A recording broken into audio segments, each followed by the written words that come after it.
નમસ્કાર મિત્રો, વિસાવદર જૂનાગઢ જિલ્લાનું શાંત પડતું શહેર છે. આજે ગુજરાતની રાજકીય લડતનું કેન્દ્ર બન્યું છે, જ્યાં આમ આદમી પાર્ટીના આગેવાન ગોપાલ ઇટાલિયાએ ભાજપ સામે સીધો મોરચો ખોલ્યો છે અને તેના આ કરજદાર ભાષણ બાદ સમગ્ર ગુજરાતમાં રાજકીય તોફાન ઊભું થયું છે. આજે આપણે જાણીશું શું કહ્યું ગોપાલ ઇટાલિયાએ, શું છે વિસાવદરની ચૂંટણી પાછળનું રાજકીય ગણિત, કેમ ભાજપ દડપેચમાં પડી ગઈ છે અને શું આપ ખરેખર ગુજરાતમાં ભાજપને પડકાર આપી શકે છે. તો ચાલો જાણીએ સંપૂર્ણ માહિતી આજના વિડીયોની અંદર. તો ચેનલ પર નવા આવ્યા હોય તો ચેનલને સબસ્ક્રાઈબ કરવાનું ભૂલતા નહીં. ગોપાલ ઇટાલિયાનું વિસ્ફોટ ભાષણ 29 જુલાઈ 2025 વિસાવદરની સભામાં ગોપાલ ઇટાલિયાએ જોરદાર રીતે કહ્યું, ગુજરાત ભાજપમાં નોટામાં ફેરવાશે. હવે જનતા બોલે છે, વોટ નહીં ઝાટકા આપશે. ઇટાલિયાએ ભાજપ પર આક્ષેપ મૂક્યો અને વિસાવદરમાં વિકાસના નામે માત્ર જાહેરાતો થઈ છે. સ્થાનિક પ્રશ્નો, ખેડૂતના વળતર, પાણીની તંગી, બેરોજગારીને લઈ તેમણે આમ આદમી જનતાની વ્યવસ્થા કરી છે. તેણે સીએમ ભૂપેન્દ્ર પટેલ અને ભાજપ નેતાઓના નામ લઈને સીધો હુમલો કર્યો, જે બાદ એ વિવાદનું કારણ બન્યું છે. ભાજપની પ્રતિક્રિયા અને નિવેદન.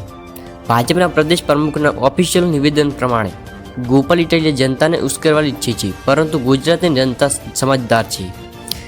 ભાજપે એવું પણ કહ્યું છે કે વિસાવદર આપ માટે કબરદસ્ત સાબિત થશે. સ્થાનિક બીજેપી નેતાઓએ એવો દાવો કર્યો છે કે ગોપાલ ઇટાલિયા એ અસલી મુદ્દાઓને ભટકાવે છે.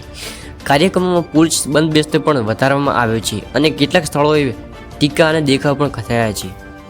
વિસાવદરનો રાજકીય ઇતિહાસ અને પૃષ્ઠભૂમિ. વિસાવદર બેઠકનો રાજકીય ઇતિહાસનો નિહાળો તો 2012 કોંગ્રેસ જીત્યું હતું, 2017માં ભાજપ ફરીથી કબજો કરી લીધું હતું, 2022 ભાજપ જીત્યું પરંતુ મજબૂત વિરોધ કરી રહ્યા હતા.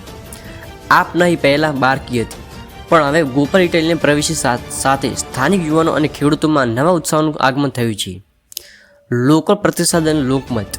સ્થાનિક નાગરિકોનું નિવેદન. ગોપાલે સાચી વાત કરી છે, અમે કોણ વોટ આપીએ તો હવે નક્કી નહીં, વિસ્તાર માટે જે કરે એ જીતશે. Local media. સોશિયલ મીડિયા પર ગોપાલ ઇટાલિયાના ભાષણ ક્લિપ્સ વાયરલ થઈ રહી છે. ટ્વિટર પર વિસાવદર ચૌના અને ગોપાલ ઇટાલિયા ટ્રેન્ડિંગમાં છે. શું થશે હવે? આપનો વિશાળ યાત્રા હતા. કાર્યક્રમ રોડ યોજાવાનો છે. ભાજપે પણ લોકલ સ્તરે પાવરફુલ કેમ્પેન લાઇન બનાવ્યો છે. કોંગ્રેસ હજુ સુધી શાંતિ રાખી છે, પણ આવનારા દિવસોમાં શું તે પણ ચૂંટણીમાં પ્રવેશ કરશે. અત્યારે વિસાવદરમાં ત્રિકોણીય જંગલનો યાતના છે. બીજેપી 20 આપ 20 કોંગ્રેસ. મિત્રો, વિસાવદરની ચૂંટણી હવે માત્ર સ્થાનિક પ્રશ્ન નથી રહી. આ ચૂંટણી બનશે ગુજરાતના ભવિષ્ય માટેનો સંકેત. શું ગોપાલ ઇટાલિયા ભવ્ય મદદ મેળવી શકશે કે ભાજપ ફરીથી કિલ્લો બચાવી લેશે? તમારા વિચારો નીચે કોમેન્ટ પર લખો. વિડીયો પસંદ આવ્યો હોય તો લાઇક કરો, શેર કરો અને આવા જ તાજા સમાચાર માટે ચેનલને સબસ્ક્રાઈબ કરવાનું ભૂલતા નહીં. જય હિન્દ, જય ગુજરાત.